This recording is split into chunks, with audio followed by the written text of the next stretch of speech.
స్నేహితులారా, ఈ సమయాన్ని బట్టి దేవునికి వందనాలు తెలియజేస్తూ ఉన్నాను. ప్రేమపూర్వకముగా మిమ్మల్ని అందరినీ వాక్య ధ్యానంలోనికి ఆహ్వానిస్తూ ఉన్నాను. ధైర్యము తెచ్చుకొనుడి అనే ఆలోచనను మీతో కూడా పంచుకోవడానికి ఇష్టపడుతూ ఉన్నాను. కనుక దేవుని యొక్క వాక్యమును మీరు ముగింపు వరకు ఆలకించాలని మీ కుటుంబ సభ్యులతోనూ తోటి విశ్వాసులతోనూ ఈ వీడియో షేర్ చేసుకోవాలని మీ ప్రార్థన మనవులను తెలియజేయండి. నమ్మకంగా మీ కొరకు ప్రార్థిస్తాము. ఈ వీడియో మీ ఆధ్యాత్మిక జీవితంలో ఉపయోగకరంగా ఉంది అని మీకు అనిపిస్తే దయచేసి ఈ ఛానల్ను సబ్స్క్రైబ్ చేసుకునవలసినదిగా మనవి చేస్తూ ఉన్నాను.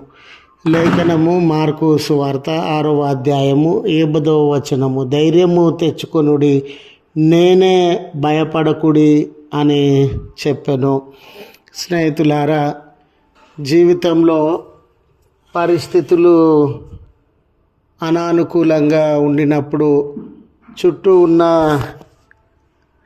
పరిస్థితులన్నీ ప్రతికూలంగా మారిపోయినప్పుడు, సమస్యలు కానివ్వండి, కొదువలు కానివ్వండి, ఆపదలు కానివ్వండి, ప్రమాదకరమైనటువంటి పరిస్థితులు తలెత్తడము కానివ్వండి, అలాంటి సందర్భంలో మన ఆలోచనలన్నీ ఈ పరిస్థితి చాలా భయంకరంగా ఉండింది, ఈ పరిస్థితి చాలా ప్రమాదకరంగా ఉండింది, ఈ బలహీనతలలో నుండి, ఈ సమస్యలలో నుండి, కొదువ అనారోగ్యములలో నుండి బయటకు రాలేనేమో, నా శక్తి ఆలోచన సరిపోదేమో అని కృంగిపోయేటటువంటి వారంగా, భయానికి వేదనకు లోనయ్యేటటువంటి వారంగా ఉంటాం.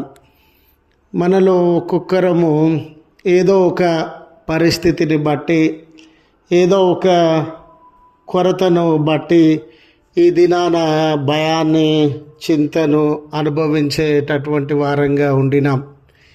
ఇలాంటి తరుణంలో స్నేహితులారా, యేసు ప్రభుల వారి శిష్యులు ప్రయాణంలో ఉండినారు. అది సముద్ర ప్రయాణంలో ఉండినారు.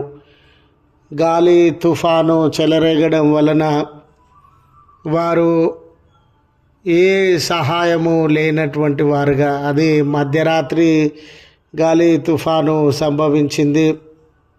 మరి ఆ సముద్రంలో నుండి గాలు తుఫాను కలిగిన ఆ ప్రమాదకరమైన పరిస్థితులలో నుండి ఏ రీతిగా బయటకు రాగలమో అనే సందేహము, భయము వారిని కృంగదీస్తూ ఉన్నటువంటి సందర్భం. చూడండి, ఇలాంటి ఆపద మనకు సంభవించినప్పుడు రోధించే వారంగా, బాధను, చింతను అనుభవించేటటువంటి వారంగా, భవిష్యత్తు లేదేమో, భద్రత లేదేమో, ఈ ప్రమాదకరమైన పరిస్థితులలో నుండి బయటకు రాలేవేమో అని దిగులు చెందేటటువంటి వారంగా ఉంటాం. అలాంటి తరుణంలో ఆ సముద్ర ప్రయాణంలో ఉన్నటువంటి శిష్యుల యుద్ధకు నీటి మీద నడుచుచు ప్రభువు వారి దగ్గరికి సమీపించినటువంటి వాడుగా ఉండినాడు.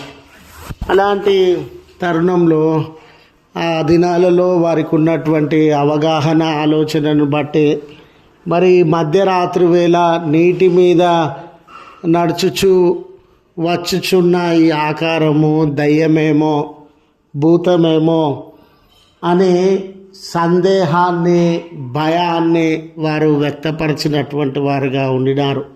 అప్పుడు ప్రభువు వారికి ఆదరణనివ్వగలిగిన, నెమ్మది అందించగలిగినటువంటి ఈ మాటలను వారికి తెలియజేస్తూ ఉన్నాడు. ధైర్యము తెచ్చుకొనండి, నేనే, భయపడకండి అని వారిని ఆదరించుచున్నటువంటి దేవుడుగా, వారి హృదయాలలో ధైర్యమును నింపుచున్నటువంటి దేవుడుగా ఉండినాడు.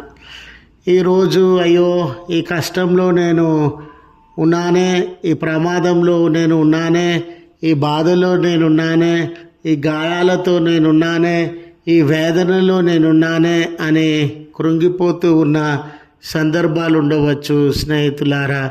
ఇలాంటి వేళ ఆయన నీకు సమీపముగా ఉన్నటువంటి దేవుడు, ఆయన నిన్ను ఆదరించుచున్నటువంటి దేవుడు, ఆయన నిన్ను విడిపోనటువంటి దేవుడు. సహించలేని, భరించలేని నిందలు, అవమానములతో కూడి ప్రమాదపు అంచున ఉన్న పరిస్థితుల మధ్య నీవు ఉండినవేమో, కానీ ధైర్యము ఇవ్వగలిగినటువంటి మాట, నిన్ను ఆదరించి ముందుకు నడిపించగలిగినటువంటి మాట ఏమిటంటే, ఆ ప్రమాదకరమైన పరిస్థితులలో సైతము ప్రభువు నిన్ను విడిచిపెట్టేవాడు కాదు, మరచిపోయేటటువంటి వాడు కాదు. ఆ ప్రమాదముకరమైన పరిస్థితుల మధ్య ఆయన నీతో ఉన్నాడు.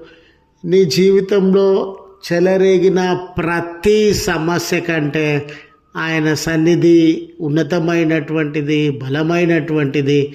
ఆయన సన్నిధి నిన్ను విమోచించగలదు అని గుర్తు చేస్తూ ఈ మాటలను ముగిస్తా ఉన్నాను. ప్రార్థించుదము. కృపగల తండ్రి, ప్రేమగల మా రక్షక, మీ పరిశుద్ధ నామమునకు కృతజ్ఞతలయ. మమ్మను ఆదరించి వాడవు కదా. మా జీవితంలో ఏ ప్రమాదంలో మేమున్నామని, ఏ ఆయాసకరమైన పరిస్థితులలో మేమున్నామని, ఏ చింత, దిగులు, కొరత కలిగిన ఇబ్బందులను మేము ఎదుర్కొంటూ ఉన్నామని, భయాన్ని, నెమ్మది కరువైన జీవితాన్ని అనుభవిస్తూ ఉన్నాము. విడువని దేవుడవు, ఎడబాయనటువంటి రక్షకుడవు, మీ సన్నిధిని మాతో కూడా ఉంచి భయపడకుడి అని మమ్మను ఆదరించుచున్న విధానమును బట్టి మీ కృతజ్ఞతలు. ఈ ప్రార్థనలో ఏకీభవించుచున్న బిడ్డల జీవితంలో అయ్యా, ఏ ప్రమాదాల మధ్య వారున్నా, ఏ ఆయాసకరమైన పరిస్థితుల మధ్య వారున్నా, ఎలాంటి చింత, దుఃఖము వారిని ఆవరించినటువంటి సందర్భాలున్నా, మీ చల్లనైన రెక్కలతో వేసా వారిని కాపాడి విమోచించండి.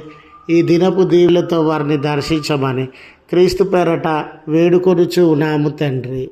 ఆమెన్. తండ్రి, కుమార, పరిశుద్ధాత్మ త్రియేక దేవుని దీవెన మనకు తోడై ఉండి మనలను కాపాడునుగాక. ఆమెన్.